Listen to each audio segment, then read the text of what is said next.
La policía dio a conocer el texto del instructivo que deberán seguir los uniformados del ESMAD para restablecer el orden cuando se presenten manifestaciones, huelgas, perturbación del transporte público, azonadas, motines e incluso enfrentamientos entre barras bravas.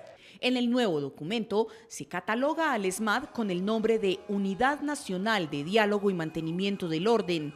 Así las cosas, se estipula para efectos de la manifestación pública que el acompañamiento a la manifestación pública debe ser, en lo posible, discreto para que la presencia de los miembros de la Policía Nacional no sea aprovechada por los manifestantes. Además, se le ordena a los uniformados tolerar y no responder ante agresiones verbales de cualquier calibre. Prima el derecho a la manifestación pública por encima del derecho al buen nombre, que se afecta con las expresiones ofensivas, chocantes, impactantes, indecentes, escandalosas o excéntricas. Por ello, no debe haber reacción ante tales injurias o calumnias. Se le ordena también al policía utilizar la menor fuerza letal posible. El personal de la fuerza disponible será el encargado de atender inicialmente la obstrucción para acompañar a las autoridades político-administrativas o el Ministerio Público, quienes serán los encargados de dialogar. En el instructivo policial se hace un llamado para que el ESMAD entre a actuar solo cuando la situación se torne muy violenta de parte de los manifestantes. Cuando el nivel de agresividad sea alto, actuarán de manera inmediata las unidades especializadas de la UDMO, más conocidas como ESMAD. El documento añade que en manifestaciones en donde la mayoría de los participantes sean jóvenes entre los 15 y 24 años, la primera intervención deberá ser la fuerza disponible. En cuanto a enfrentamientos entre barras bravas, posibles disturbios o daños a bien ajeno, deberá ser la fuerza disponible y no el ESMAD quienes hagan la primera intervención. Y otra noticia importante de la policía se conoció en las últimas horas, Paula, y es la salida de por lo menos una veintena de oficiales. Y hay un cruce de versiones. Por una parte, se decía que salen por inconformidades, por las decisiones que ha tomado el nuevo gobierno, como por ejemplo las decisiones que tomó sobre el ESMAD.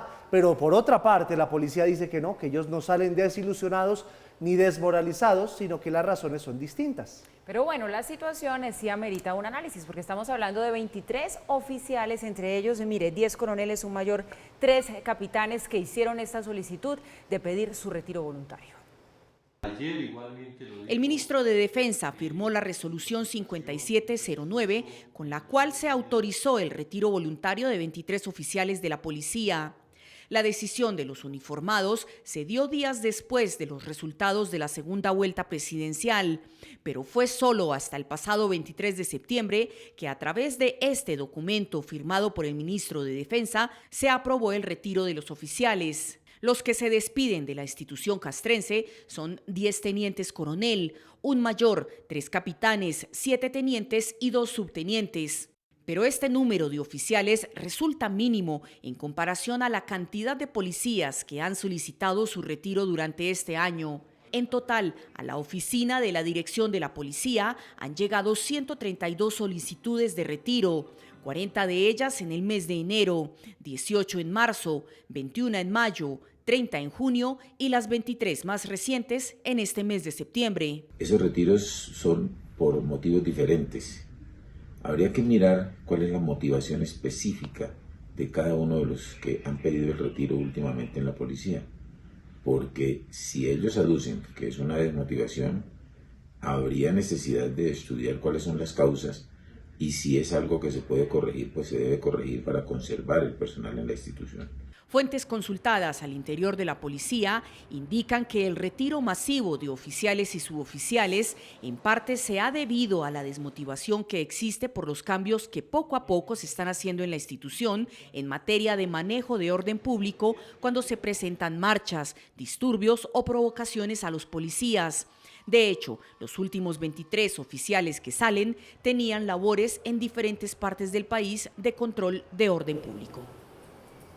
23 oficiales de la policía retirados en las últimas horas y 132 miembros de la institución de la policía retirados durante todo el año. Y recuerden ustedes que a eso se suman el retiro de casi 160 generales que han sido sacados de las distintas fuerzas Y todo eso hace parte del famoso remesón de la fuerza pública que se anticipaba antes de que llegara el gobierno de Gustavo Petro y que se ha ejecutado con la llegada del gobierno de Gustavo Petro. Y ese remesón tiene que ver con una búsqueda de lealtad de la fuerza pública al nuevo gobierno, punto número 1, pero punto número 2, los ajustes que se están dando dentro de la fuerza pública, al que le guste, pues se queda y se los aguanta, al que no le guste se va. Parece ser de manera voluntaria o de manera inducida más o menos la consigna. Y en concreto, los ajustes que hemos conocido el día de hoy tienen que ver con esa actuación del ESMAD en distintas circunstancias. En concreto, cuando hay manifestaciones, también la policía cuando hay manifestaciones, cuando hay bloqueos, algo muy importante, y también cuando hay invasión de tierras.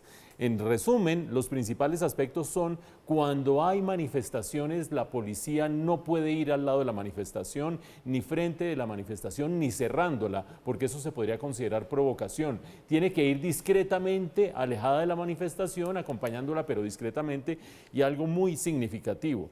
Si es agredida verbalmente por parte de los manifestantes, tiene que aguantárselo con estoicismo y en silencio. Es la directriz que ha planteado el alto mando de la policía. ¿Qué pasa con los bloqueos? Hay un bloqueo, se termina perjudicando a la población, se termina perjudicando la economía, pero la primera instancia no es la fuerza pública. La primera instancia es el diálogo. Diálogo por aquí, diálogo por allá, diálogo más allá. Y ya en segunda instancia, si se dan casos de violencia, persiste el bloqueo y hay afectación de los derechos de la población, ahí sí entra a actuar la fuerza pública y en concreto el ESMAD. ¿Y qué pasa en el caso de ocupación de tierras? Aquí hay unas claridades que pueden ser un poquito una voz de aliento para mucha gente. En las primeras 48 horas, la policía tiene que intervenir para evitar que se dé la invasión de tierras o para sacar directamente a las personas que han entrado en esas tierras. Entre las 48 horas y los 6 meses de invasión, se considera que han sido los invasores encontrados en flagrancia y se procede a hacer orden de captura hasta los 6 meses. Solo de 6 meses en adelante entra a ser cuestión de inspectores de policía y de jueces. Eso puede ser un cambio relativamente favorable, pero entre unas y otras lo que considera la gente de la policía es: nos están dejando que nos insulten y nos están dejando muy atrás frente a la opción del diálogo, que por lo que ha pasado en estos días de gobierno no parece ser una opción muy efectiva.